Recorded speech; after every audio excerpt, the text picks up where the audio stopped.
In 1521, Antonio Pigafetta, a member of Magellan's voyage, collected vocabularies from some languages in island Southeast Asia, recording 160 Cebuano words and more than 400 Malay words. These early observations would lay the foundation for another important linguistic discovery, one that revealed connections going far beyond this region. In 1603, Dutch explorer and linguist Frederik de Houtman observed similarities between Malay and Malagasy, the language of Madagascar. In his dictionary and grammar book, Spraak en de woordboek in de Malayse en de Madagaskarse talen, he documented words that showcased these connections. Mata, mas, tangan, tanan, air, rano, batu, vat, api, af. However, according to Norwegian linguist Otto Christian Dahl, Malagasy mas is a borrowing from a Bantu language, reflecting the Sabaki word macho for eyes. This unusual borrowing was said to have likely occurred to avoid the homonymy fâcheuse, or problematic homonymy, that would have arisen from the merger of Proto-Southeast Barito, mate, meaning eye, and mate, meaning dead, into the Malagasy word matsi through regular phonological changes. Also, the correct cognate for Malagasy ran is actually Malay danau, which means lake. But it was the Jesuit priest Luis Mariano who first observed that there was a relationship between the said languages while visiting Madagascar in 1613 to 1614. According to him, the Malagasy came partly from Malacca and partly from Africa, and that apart from the people living on the west coast, they spoke a language which was very similar to Malay. He asserted that this proves almost definitely that the first inhabitants of Madagascar came from the ports of Malacca. Mariano's observations were crucial in establishing a linguistic connection that would be explored further by future scholars. The Portuguese historian Diogo de Couto, in his book Pecada do Cima, posthumously published in 1645, stated that the Javanese are all men very experienced in the art of navigation, to the point that they claim to be the most ancient of all, though many others give this honor to the Chinese, and affirm that this art was handed on from them to the Javanese. But it is certain that they formerly navigated to the Cape of Good Hope and were in communication with the east coast of the island of San Lorenzo, present-day Madagascar, where there are many brown, that is, not black, and Javanese natives who say they are descended from them. In 1708, Dutch scholar Adrian Reylant identified a common language stretching from Madagascar to western Polynesia. He compiled comparative vocabularies of Malagasy and Malay and examined the correspondence between Malagasy's v and Malay's b sounds. He highlighted this unique sound correspondence, which stood out in an era dominated by vague observations of similarity between the said two languages. He observed several examples of similar words, such as burung, vurn, buah, fua, batu, vat. Reyland's research was also pivotal in uncovering that these languages share fundamental grammatical structures and a significant amount of basic vocabulary. Reyland also examined several Polynesian languages such as Futuna. Here are some word comparisons between Malay and Futuna. Dua, lua, mata, mata, telinga, talinga, batu, fatu, ikan, ika, kutu, kutu, mati, mate. These examples showcase a striking similarity in the basic vocabulary of Malay and Futuna. Some words such as I and Laos are identical in both languages. However, others like fish and stone exhibit consistent sound changes due to the removal or alteration of consonants.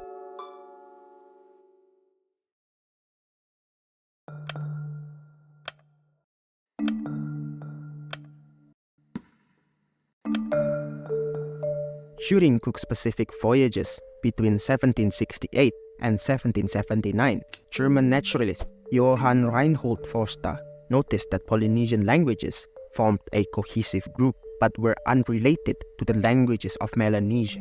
He claimed that there was confusion between the linguistic and physical connections of Pacific peoples. Additionally, Tupaya, a Tahitian explorer and navigator who was a member on Captain Cook's ship, demonstrated remarkable communication skills with other Polynesians using only his native language. When they stopped at Young Nick's Head, also known as Te Kuri, Tupaya spoke extensively about his homeland, sparking interest among the local Maori. As their translator and interpreter, he enabled the Maori to closely examine Europeans for the first time. Through his interactions, the Maori came to know Captain Cook as Tute, despite their ability to pronounce the K sound. Meanwhile, Fosta revealed that the islands of Polynesia in the Eastern Pacific were inhabited by tall, fair-skinned people with a similar language, while the Melanesia Islands in the Western Pacific had shorter, darker populations speaking different languages. He observed that the Polynesian language resembled Malay, whereas the languages in Melanesia, reflecting the diverse physical features of the population, were not related to each other or to Polynesian languages. The Polynesian regions he identified with linguistic similarities included the Society Islands, Friendly Islands, now known as Tonga, New Zealand, Easter Island, and the Marquesas. In contrast, the Melanesian regions he found with languages vastly different from Polynesian languages were New Caledonia, Tanna, Malikolo, now known as Malakula, and New Guinea. According to him, the words therefore of the language of the South Sea Islands, which are familiar to others in the Malay tongue, prove clearly, in my opinion, that the eastern South Sea Islands were originally peopled from the Indian or Asiatic northern islands, and that those lying more to the westward received their first inhabitants from the neighborhood of New Guinea. This challenged previous notions and sparked debates on the classification of these languages. However, it was later proven that his findings were incorrect. In 1800, Spanish philologist Lorenzo Hervás y Panduro expanded on these previous ideas, noting that languages related to Malay and Polynesian extended from Madagascar in the west to Easter Island in the east, spanning an impressive 206 degrees of longitude. He remarked, Madagascar is considered to belong to this group, and its inhabitants, whose language seems to agree with that of the Maldives, certainly descend from the Malay nation currently established in the Malay Peninsula and dispersed across countless islands extending from it through the eastern and Pacific seas. The people of Madagascar and the Maldives must have communicated or been together with the Malays when they were in the Indian subcontinent, according to my conjectures, which I present when speaking of them, and when the chain formed by the Maldives, islets, and shallows up to Madagascar was united with the Indian subcontinent as previously suggested. Subsequent data collection consistently supported this broad observation except for Maldivian, but despite these advancements, the prevailing belief that linguistic classifications should align with racial classifications continued to shape perceptions of Melanesian languages. Panduro's assertion that the Maldivian language, known as Divehi, is related to Malagasy has been proven wrong. Contemporary linguistic research reveals that Divehi is an Indo-Aryan language, closely related to Sinhala, which is spoken in Sri Lanka. Consequently, this means it is part of the Indo-European language family, not the Austronesian family to which Malagasy belongs. In the early 19th century, linguists began systematically studying and classifying this language family. In 1834, British historian and linguist William Marsden introduced the concept of a widespread language family that included Malagasy, languages of the Malay archipelago, and those of the Eastern Pacific. He stated that, in the introduction to the Malayan grammar, I applied the name Polynesian as the general tongue, which will be found to extend through the intertropical region from Madagascar, or more obviously from Sumatra as its western to Easter Island in the Pacific Ocean as its eastern limit, throughout which there is a manifest connection between many of the words by which the inhabitants of these islands express their simple perceptions, and in some instances of places the most remote from each other, a striking affinity insomuch that we may pronounce the various dialects in a collective sense to form substantially one great language. But as the relationship between them must necessarily be in some measure influenced by geographical circumstances, it was at the same time proposed that the dialects spoken in the Malayan archipelago, embracing the Moluccas or Spice Islands to the eastward, should be denominated the Hither Polynesian, in contradiction to those that prevail through the vast expanse of the Pacific, which should bear the appellation of the Further Polynesian, the common, though not precise, boundary of the two portions being New Guinea and the lands in its immediate vicinity. However, his use of regional names to describe this extensive language family did not gain widespread acceptance. He later used the term Malay to describe the same group of languages, but this term also failed to become widely adopted. In 1841, German linguist Franz Bopp proposed that Malay, Javanese, and Polynesian languages should be collectively referred to as Malayo-Polynesian for convenience, and that they were related to Indo-European languages. This was a period characterized by the exploration of linguistic relationships influenced by colonial expansion and the study of diverse cultures and languages. He said that the Malay and Polynesian languages show clear affinities with the Indo-European languages in their grammatical structure and vocabulary. Many linguists and scholars were skeptical of Bopp's claims. The substantial differences in phonology, grammar, and vocabulary between these language groups led some to question the validity of his comparisons. For instance, Max Müller, another influential figure in the field of comparative linguistics, pointed out that the structural and lexical differences between the language groups were too significant to support Bopp's claims. He emphasized the need for more rigorous evidence and caution in making such connections. From 1861 to 1873, German linguist and politician Hans Konon von der Gablenz demonstrated that Melanesian and Malayo-Polynesian languages share a common grammatical structure, providing examples like the Fijian Vula and Malay Bulan, the Nengone Tene and Batak Tano, the Anechum Wai and Polynesian Vai, the Fijian Ama and Polynesian Tama, the Nengone Uma and Javanese Omah, the Erumangan Tongi and Polynesian Tangi. In his seminal work, he stated, apart from the mixture with Polynesian elements, which certainly belongs to a later period and which we could observe in Fiji, all Melanesian languages show such a striking similarity with Polynesian, both in individual words and especially in certain peculiarities of grammar, that the belief that they have primordial relationship involuntarily gains ground. He also added that, according to a written note, the numerals are definitely Polynesian. If we had richer material at our disposal, this comparison could certainly be continued even further. This assertion was fundamental in establishing a foundational understanding of the grammatical relationship within this language family. In 1884, Dutch philologist and lexicographer Jan Laurens Andries Brandes introduced the concept of the Brandes line, a linguistic boundary that divided the languages of Indonesia into Eastern and Western groups. This classification was based on typological features, particularly the presence of the so-called reverse genitive in many Eastern Indonesian languages, a trait absent in Western languages.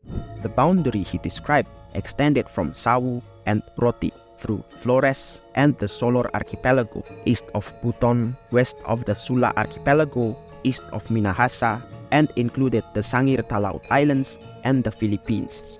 For example, in the Kisar language, the phrase manuker translates to bird egg, where manu or bird is the attribute and ker or egg is the head noun. This structure is attribute plus head. This feature is called the preposed genitive, which appears in languages east of the line. On the contrary, languages west of the Brandes line such as Malay typically use a postposed genitive construction where the head noun precedes the genitive. For instance, in Malay, telur ayam translates to chicken egg, where telur or egg is the head noun and ayam or chicken is the attribute. However, in Eastern Indonesia's Malay Creoles, this becomes ayam putelur, as the attribute now precedes the head noun. This distinction in genitive construction is a significant marker used by Brandes to classify and differentiate the language family into Eastern and Western groups. The presence of the preposed genitive in Eastern languages highlights a typological difference that has implications for the historical and comparative study of these languages. Another example is the difference in possessive construction between Standard Malay, which falls to the west of the Brandes line, and Ambon Malay, which falls to the east. While Standard Malay follows a possessed plus possessor structure, Ambon Malay employs a possessor plus possessive particle plus possessed structure. This distinction is evident in the phrase my house, which is expressed as rumah saya in Standard Malay and saya punya rumah in Ambon Malay.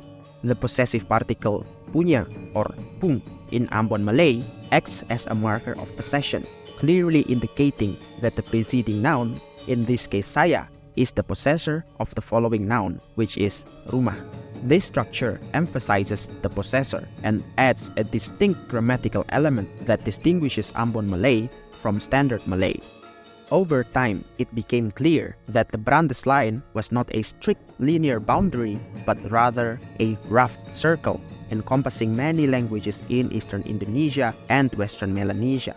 These languages likely underwent structural changes due to earlier contact with Papuan languages. This observation suggested that the linguistic features identified by Brandes were indicative of deeper historical interactions rather than mere geographical separations.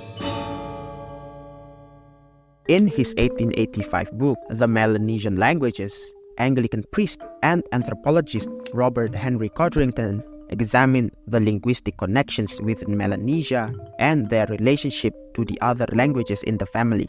His work emphasized the interconnectedness of Melanesian languages and their place within the broader family.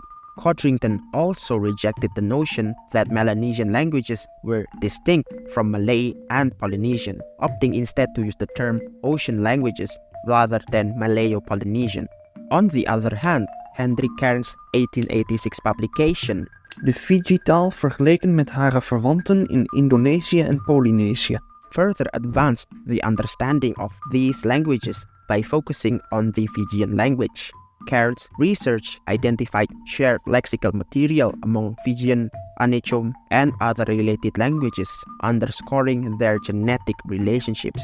Here is the comparative overview of several alphabets from his work, including those of Fijian, Samoan, and Maori. Additionally, he offered a comparative analysis of personal pronouns in Fijian, Samoan, Maori, and Tongan. His research was particularly important for Anechom, which had previously been misclassified as Papuan. Cairns' work also paved the way for recognizing various languages spoken by the Filipino Negritos and in New Guinea as part of this language family, which received comparatively less attention prior to his contributions. In 1899, German-Austrian priest and linguist Wilhelm Schmidt coined the term Austronesian to describe the family of related linguistic groups, including Indonesian, Polynesian, Melanesian, and Micronesian. He derived it from the Latin auster and the ancient Greek nesos. In his book, über das Verhältnis der melanesischen Sprachen zu den polynesischen und untereinander, Schmidt analyzed the similarities between Melanesian and Polynesian languages, reinforcing their affinity under one language family. He provided a comparative overview of this, in which he said, a comparison of the vocabulary shows the approximation in roughly the same grouping. I highlight the following words, in which the discussed Melanesian groups either shows entirely different roots from those of the other Melanesian languages, or, in the case of the same roots, possesses them in a form that is closer to that of the Polynesian languages. Despite Schmidt's groundbreaking work, it wasn't until the early 20th century that the term Austronesian gained widespread acceptance amongst scholars and linguists. In his 1906 book, Die Mon-Khmer-Völker, ein Bindeglied zwischen Völkern Zentralasiens und Austronesiens. he proposed two main ideas. One, the Munda languages of Eastern India and the Mon-Khmer languages of mainland Southeast Asia form a single language family which he named Austroasiatic, and two, the Malayo-Polynesian languages, which he renamed Austronesian, are related to Austroasiatic, forming a larger superfamily he called Austric. He categorized the Chamic languages as being Austroasiatic, but later research showed that Chamic was actually Austronesian. While the Austroasiatic family is now widely accepted, the Austric superfamily has had a more mixed reception. Schmidt's evidence for Austric included many similar affixes and 215 lexical comparisons. Although some of his lexical comparisons are quite striking, they do not show systematic phonological correspondences which are crucial for establishing genetic relationships between languages. In cases where the formal similarity is strong, he sometimes allows for significant variations in meaning, such as Malay, lumut, Tagalog, lumot, and Mota, lumuta, for moss, compared to Khmer, lamot, for sticky, viscous, slippery.